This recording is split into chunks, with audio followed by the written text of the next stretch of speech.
আমি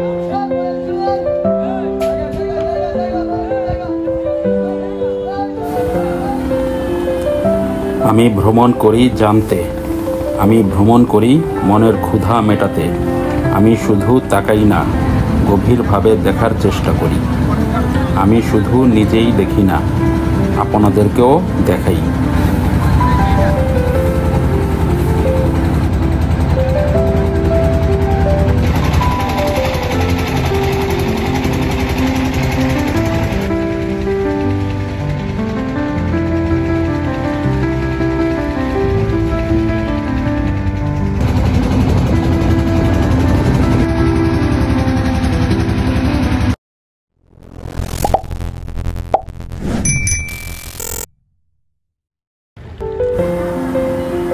এটি হচ্ছে আমাদের প্রিয় বুড়িগঙ্গা নদী।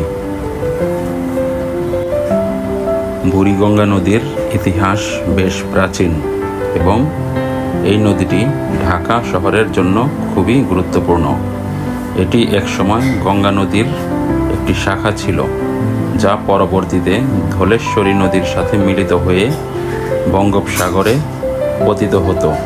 বুড়িগঙ্গা নদীর তীরেই ঢাকা শহর গড়ে উঠেছে এবং এই নদীর মাধ্যমেই একসময় ব্যবসা বাণিজ্য ও যোগাযোগ ব্যবস্থা সচল ছিল।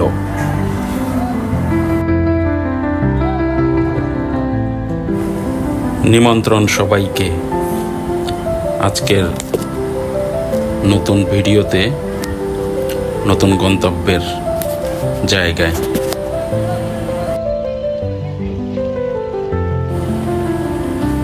আমি এখন আছি বুড়িগঙ্গা নদীর তীরের সোয়ারিঘাট এলাকায়। কিছুক্ষণের মধ্যেই আমার বন্ধুরা আসবে ট্রলার নৌকা নিয়ে।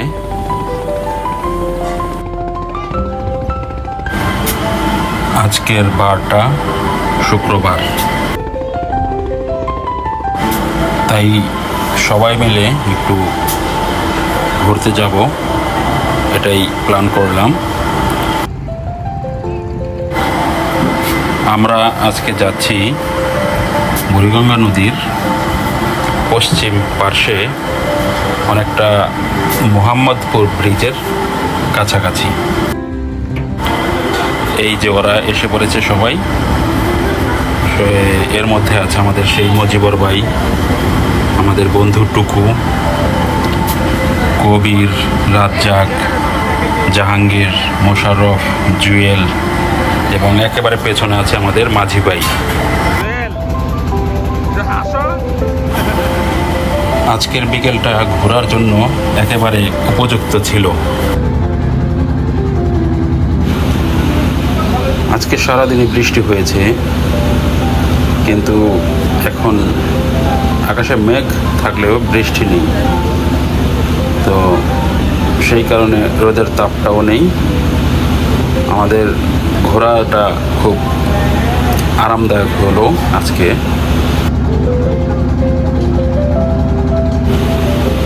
শুরুতেই আজকে আপনাদেরকে বুড়িগঙ্গা নদীর সাথে একটু পরিচয় করিয়ে দিয়েছিলাম নতুন করে।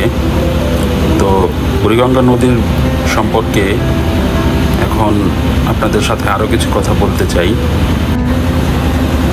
বুড়িগঙ্গা নদীর কিছু গুরুত্বপূর্ণ তথ্য আপনাদেরকে দিচ্ছি। প্রাচীনকালে গঙ্গা নদীর একটি ধারা সম্ভবত ধলেশ্বরী নদীর মাধ্যমে বঙ্গোপসাগরে পতিত হতো, যা কালক্রমে বুড়িগঙ্গা নদী নামে পরিচিতি লাভ করে। বুড়িগঙ্গা নদীর বর্তমান গতিপথ পরিবর্তন হওয়ার কারণে গঙ্গা নদীর সাথে এর সংযোগ বিচ্ছিন্ন হয়ে গেছে। ঢাকা শহর এই নদীর তীরে অবস্থিত এবং শহরটির ইতিহাসের সাথে এই নদীর নাম ওতপ্রোতভাবে জড়িত। বুড়িগঙ্গা নদীর এক সময় ঢাকা শহরের বাণিজ্যিক কর্মকাণ্ডের কেন্দ্রবিন্দু ছিল। পণ্য পরিবহন ও যাত্রী চলাচলের জন্য এই নদী গুরুত্বপূর্ণ ভূমিকা পালন করত। বর্তমানে বুড়িগঙ্গা নদী নানাভাবে দূষিত হচ্ছে, যার কারণে এর পরিবেশগত অবস্থা শোচনীয়। বুড়িগঙ্গা নদীর তীরে অবস্থিত ঢাকা শহরের পরিবেশ সুরক্ষার জন্য এই নদীর দূষণ রোধ করা জরুরি। আর এই বিষয়টা সরকারিভাবে যেমন উদ্যোগ নিবে, আমাদের সাধারণ জনগণকেও ঠিক ততটাই সচেতন হতে হবে।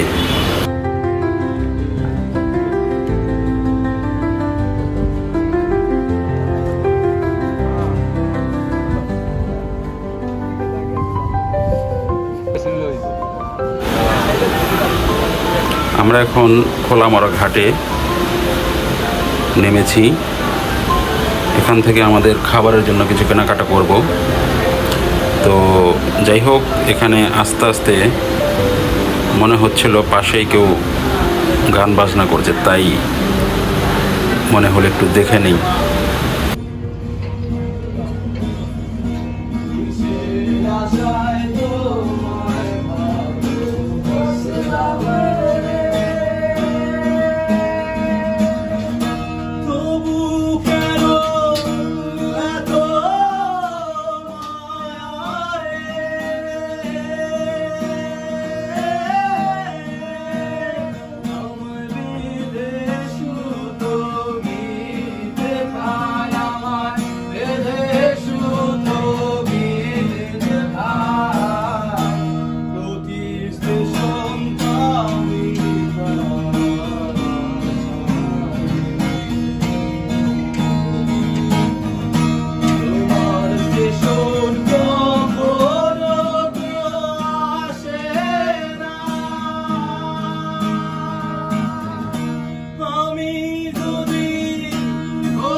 এটা হচ্ছে ঘাটে আসা যাওয়ার একটা ব্রিজ। এই ব্রিজ দিয়ে ঘাটের যেই জেটি থাকে সেখানে জনগণ লঞ্চে উঠে সেখান থেকে এই লঞ্চগুলো আপনার সোয়ারি ঘাটে গিয়েই থামে আবার।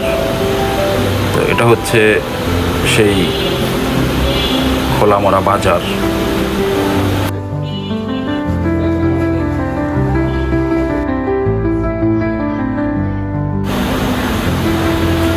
এখানে নৌকা করে মোটরসাইকেলও পারাপার করা হচ্ছে দেখা যাচ্ছে।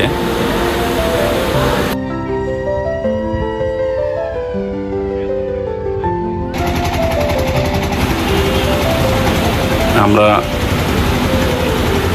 জিলেপি কিনেছিলাম, আর ওইদিকে আমাদের বড় ভাই মজিবর ভাই, বন্ধু টুকু, রাজ্জাক, ওরা মুড়ি ভর্তা বানানোর ব্যবস্থা করছিল।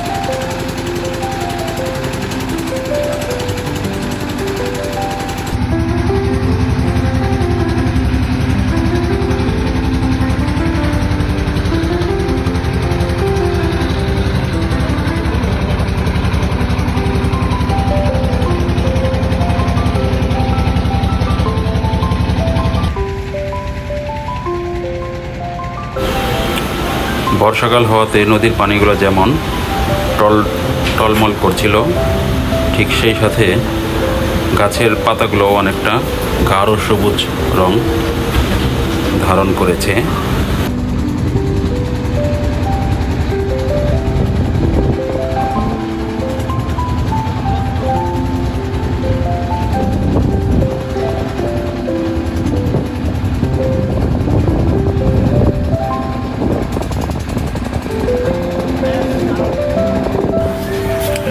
এই মুহূর্তে আমাদের গায়ে প্রচুর বাতাস লাগছিল, তাই সবাই বাতাসটা গায়ে মেখে নিচ্ছিল, একেবারে হাত মেলে মেখে নিচ্ছিল।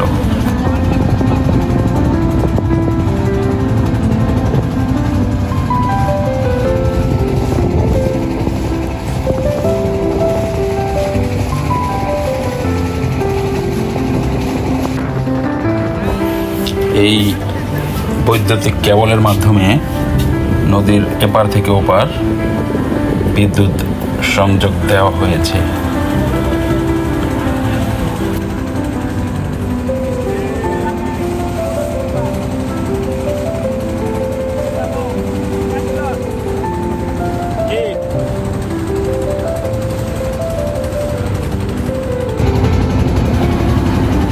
মিষ্টিগুলো আসলেই অনেক মিষ্টি।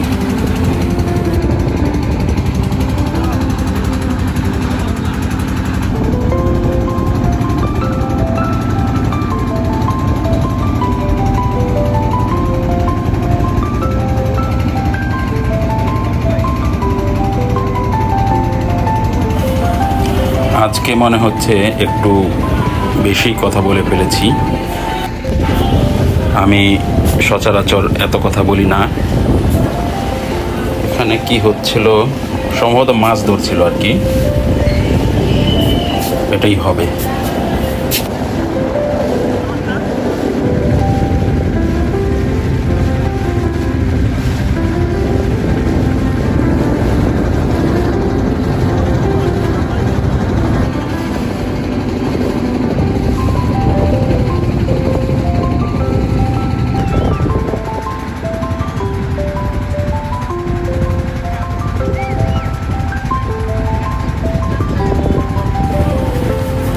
এই লঞ্চগুলোতেই সোয়ারি ঘাট টু খোলামারা ঘাট মানুষ যাতায়াত করে।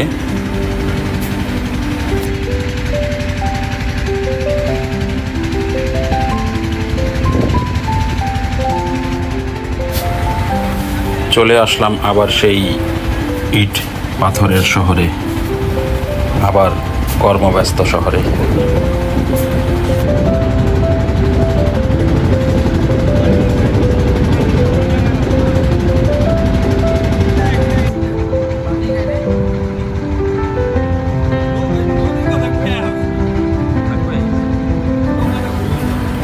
আমার নৌকা ভেড়ার ঘাট চলে এসেছে। তো আজকের মতো এখানেই বিদায় নিচ্ছি। আবার অবশ্যই অন্য কোনো ভিডিওতে আবার দেখাও হবে, কথাও হবে ইনশাআল্লাহ। ভালো থাকবেন সবাই।